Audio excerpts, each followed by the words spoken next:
बेटा ससुराल में सब ठीक है ना? दामाद जी का, तेरे सास ससुर का, सबका व्यवहार कैसा है?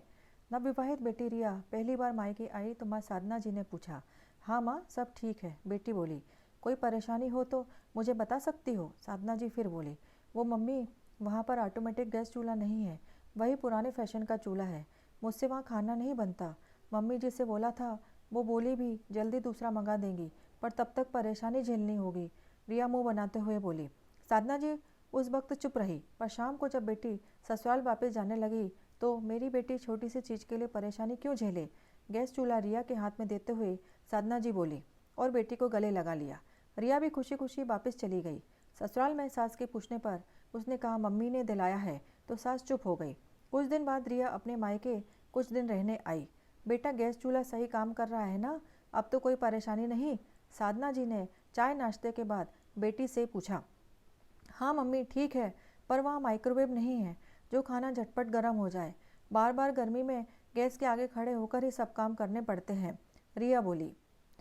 बेटा इस माइक्रोवेव को भी गाड़ी में रखवा लो। रिया जिस दिन वापस जा रही थी उस दिन साधना जी ने बाहर से आई और ऑटो रिक्शा से माइक्रोवेव उतरवाते हुए बोली। पर मम्मी, ये आपने क्यों खरीदा? रिया माइक्रोवेव देख बोली। कोई बात नहीं बेटा, तुम यहाँ रहने आई हो, कोई उपहार तो देना ही था ना, तो यही सही, साधना जी बोली। और रिया इस बार भी खुशी खुशी वापस चली गई। साधना, मुझे लगता है तुम्हें माइक्रोवेव नहीं लाना चाहिए था, साधना के पति श्रीकांत बोले। अरे अपनी इकलौती बेटी को ऐसे कैसे परेशान होने दे सकती हूँ मैं छोटी सी चीज़ के लिए, साधना जी ने कहा और अंदर चली गई। बेटा दिवाली आ रही है, सबके उपहार तो हमने खरीद लिए, तुम्हें क्या चाहिए तो बताओ, साधना जी ने बेटी से फ़ोन पर कहा। वो मम्मी, यहाँ फ्रिज छोटा है और पुराना भी है, अगर हो सके तो। रिया ने अपनी बात अधूरी छोड़ दी। चलो बेटा मिलते हैं दिवाली पर, साधना जी ने यह कह फ़ोन काट दिया। दिवाली के तोहफों के साथ एक डबल डोर फ्रिज लेकर साधना जी और श्रीकांत जी बेटी के घर पहुंच गए थे। ऐसे ही वक्त गुजरता गया और रिया अपने घर से में कुछ ना कुछ चीज़ों की कभी ना कभी रोना रोती और साधना जी तुरंत वो चीज़ उपलब्ध करवा देती। श्रीकांत जी पत्नी को बहुत समझाते, पर वो बेटी के मामले में उनकी एक न सुनती। आज रिया की शादी की दूसरी सालगिरह है। साधना जी और श्रीकांत जी बेटी के ससुराल जाने की तैयारी कर रहे थे कि रिया वहाँ आ गई। मम्मी पापा, पुलकित, रिया के पति को एक गाड़ी खरीदनी है जो 10 लाख की है। उसे 5 लाख तो है, क्या 5 लाख आप दे सकते हैं? हम जल्दी से पैसा लौटा देंगे, रिया बोली। पर बेटा गाड़ी तो हमने दी थी तुम्हारी शादी में, फिर अब दूसरी क्यों? श्रीकांत जी बोले। पापा वो तो सस्ती वाली है, पुलकित को लेटेस्ट मॉडल लेना है, रिया चहकती हुई बोली। लेकिन बेटा इतनी बड़ी रकम का इंतजाम तो मुश्किल है, 40-50 हज़ार की बात होती तो अलग बात थी। अब तुम्हारे पापा भी रिटायर्ड हो गए हैं, साधना जी बोली। रिया नाराज होकर घर से चली गई। उसे लगा उसके मम्मी पापा पैसा देना नहीं चाह रहे। पापा को रिटायरमेंट का पैसा तो मिला होगा, जबकि वो नहीं जानती थी रिटायरमेंट के पैसे उसकी शादी के कर्ज में चले गए हैं। रिया बेटा तुम वापस क्यों आ गई हो, सब ठीक तो है ना? 2 दिन बाद बेटी के दरवाजे पर देख साधना जी चौंक पड़ी। वो मम्मी, पुलकित नाराज है, बोलते हैं गाड़ी में तुम भी तो घूमोगी, आधे पैसे का जुगाड़ मैंने कर लिया, आधा तुम नहीं कर सकती क्या अपने माँ बाप से? वैसे तो वो तुम्हारी सहूलियत की हर चीज़ देते थे, आज मैंने बोला तो नखरे दिखा रहे हैं। अपने घर जाओ और पैसे लेकर ही लौटना। रिया ने रोते हुए सारी बात बताई। बेटा ये तो दामाद जी ने बहुत गलत किया, 10-20 हज़ार की चीज़ और 5 लाख रुपए में ज़मीन आसमान का अंतर है, साधना जी तनिक रोष में बोली। पर मम्मी वो बाद में लौटा देंगे ना, आप प्लीज़ अभी दे दो पैसा, रिया बोली। बेटा पैसा है कहाँ, सब तो तुम्हारी शादी के कर्ज में चुकाने में ख़त्म हो गया है। हम अपना खुद का गुजारा पेंशन से कर रहे हैं। मैं अभी दामाद जी से बात करती हूँ इस बारे में, श्रीकांत जी वहाँ आकर बोले और दामाद को फ़ोन लगाया पर उसने उठाया नहीं। कई बार कोशिश करने पर भी फ़ोन नहीं उठा। पापा वो नाराज़ हैं, अगर पैसे नहीं मिले तो वो मुझे घर में नहीं घुसने देंगे, रिया रोते हुए बोली।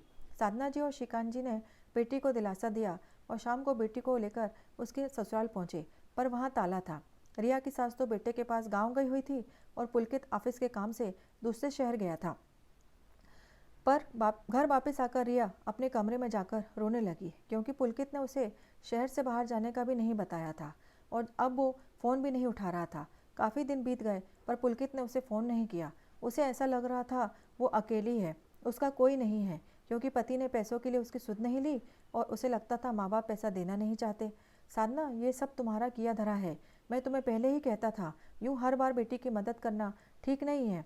तुम्हारे बार बार बेटी को ज़रूरत का सामान देने से बेटी और दामाद जी को ये लगने लगा है कि हम कैसे भी करके उन्हें पैसे देंगे ही। आज तो तुम्हारी बेटी यूँ घर बैठी है, उसमें गलती तुम्हारी ही है। क्या हो जाता अगर वो साधारण चूल्हा इस्तेमाल करती, छोटा फ्रिज इस्तेमाल करती या बाकी चीज़ें न इस्तेमाल करती। श्रीकांत जी पत्नी से गुस्से में बोले। सही कहा आपने, मुझे लगा था मैं अपनी इकलौती बेटी की मदद कर रही हूँ, पर नहीं जानती थी मैं तो उसे पंगु बना रही हूँ। बहुत बड़ी गलती हो गई मुझसे, पर अब इसे किसी तरह सुधारिए। साधना जी दुखी हो बोली।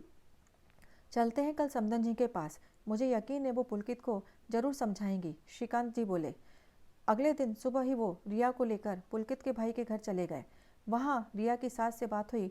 उन्हें नहीं पता था रिया को पुलकित ने मायके भेज दिया है। हालांकि उन्होंने भी साधना जी और श्रीकांत जी से कहा कि आज जो हुआ उसमें कहीं ना कहीं वो दोनों जिम्मेदार हैं। बेटी की शादी की है तो उसे थोड़ा खुद भी संघर्ष करने दीजिए। जरूरी नहीं जो पियर में ही हो वही ससुराल में भी हो। फिर उन्होंने तुरंत पुलकित को फ़ोन करके आने को कहा। शाम तक पुलकित आया और माँ की डांट पड़ने पर उसे अपनी गलती का एहसास हुआ और वो रिया को साथ ले गया। साधना जी और श्रीकांत जी अपने समधन का शुक्रिया अदा करते नहीं थक रहे थे। उनकी समझदारी ने बेटी का घर फिर से बसा दिया था। दोस्तों, ऐसा अक्सर होता है, बेटी को ससुराल में थोड़ी भी परेशानी हो या किसी भी चीज़ की कमी हो, माता पिता तुरंत दिला देते हैं। ज़रूरत बाद में आदत बन जाती है और बेटी दामाद अनावश्यक मांगे करने लगते हैं, जिनको पूरा न करने की दशा में बेटी को परेशानी भी झेलनी पड़ जाती है। रिश्तों में खटास आ जाती है। बेटी को उपहार देना गलत नहीं, पर हर बार उसकी छोटी छोटी ज़रूरतें पूरी करना बच्चों को पंगु बना देती है और उन्हें सहारे की आदत पड़ जाती है। आपने बेटी की शादी की है, अब उसका सुख दुख में साथ दीजिए, पर कुछ परेशानियों का सामना खुद भी करने दीजिए। अगर आपको यह कहानी पसंद आई तो आप इसे लाइक व शेयर करें और हमें कमेंट करके ज़रूर बताएं आपको कहानी कैसी लगी, और हमारे चैनल को सब्सक्राइब करना ना भूलें। धन्यवाद।